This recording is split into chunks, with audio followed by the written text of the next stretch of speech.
Si predstavljate življenje 4 generacij pod isto streho?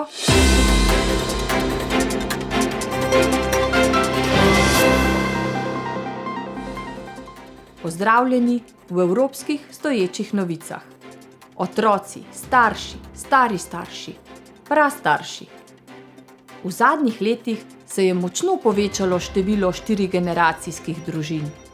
Priznam, da bi sama v določenih situacijah gotovo malo težje z vsemi delila isto streho, pa vendar mislim, da je zelo pomembno medgeneracijsko sodelovanje.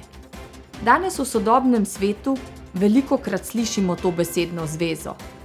Mogoče vašo pozornost pritegne objava o razpisih in finančnih sredstvih Evropske unije, ki so namenjene za medgeneracijsko sodelovanje. In kaj je medgeneracijsko sodelovanje? Medgeneracijsko sodelovanje je preprosto sožitje med generacijami. Medgeneracijski stiki so bili nekoč naravni del življenja v družini.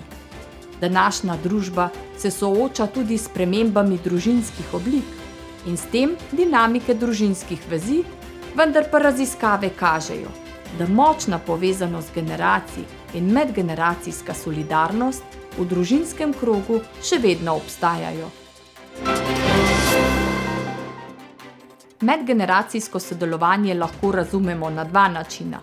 V sklopu družine, med otroki in starši, starimi starši, ter seveda tudi širše med državo in njenimi državljani. Za razvoj družbe je pomembno, da se dosežek starostnikov iz preteklosti prenašajo na mlajše. Starejši imajo zelo veliko izkušenj, ki jih lahko s pridom prenašajo na mlade rodove. Mlajši imajo zelo veliko znanja, računalništvo, tehnološko in lahko prav tako starostnikom v 3. in 4. življenjskem obdobju veliko pripomorejo k boljši kakovosti življenja. Starejši so neizčrpen vir znanja in izkušenj, primanjkuje pa jim tistih znanj in sposobnosti, ki jih zaradi časa, v katerem so živeli, in manjših možnosti za tovrstna izobraževanja niso pridobili. Starejša in mlajša generacija velikokrat živita ločeno. Starejši nimajo stika z mladimi in ne razumejo današnjega načina odraščanja. Mlajši pa so prikrajšani za sobivanje s starejšo populacijo in njihovo življenjsko modrostjo. Ne poznajo procesa staranja, ki jih je za vsakogar neizbežen del življenja. Vendar, prav tako kot ostala življenjska obdobja, ponuja tudi polno novih in drugačnih izzivov in novih spoznanj. Družba se stara tako v Sloveniji kot Evropski uniji, delež starejših pa se še naprej povečuje.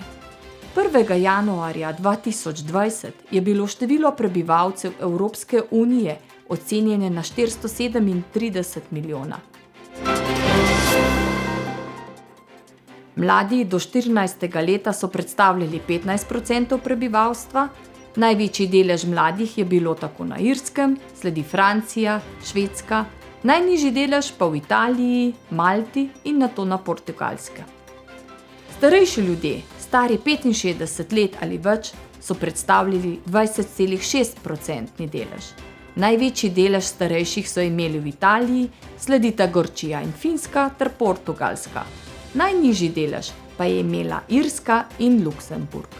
Razmerje med mlajšimi in starejšimi generacijami se spreminja na račun porasta starostnikov. V Sloveniji predstavljajo starejši največjo družbeno skupino. 15,4% slovenskega prebivalstva ima več kot 65 let. Rast starejšega prebivalstva tudi v Sloveniji nakazuje družbene posledice, ki se bodo porajale v prihodnosti oziroma jih že močno občutimo sedaj. Nekateri strokovnjaki že vrsto let opozarjajo na demografski primanjkljaj in prepočasna prizadevanja za povečanje rodnosti, izboljšanje družinske politike in tako dalje. Evropska komisija pa je svojim članicam priporočila naložbe in reforme tudi v politike za naslednje generacije, otroke in mladino ter zagotovila tudi finančno pomoč. Pomembno je zavedanje, da so otroci investicija in ne strošek. Generacije je potrebno združevati, povezovati. Čeprav se to enostavneje sliši, kot dejansko uresniči. Vzgoja za medgeneracijsko sodelovanje pa se mora začeti v družini.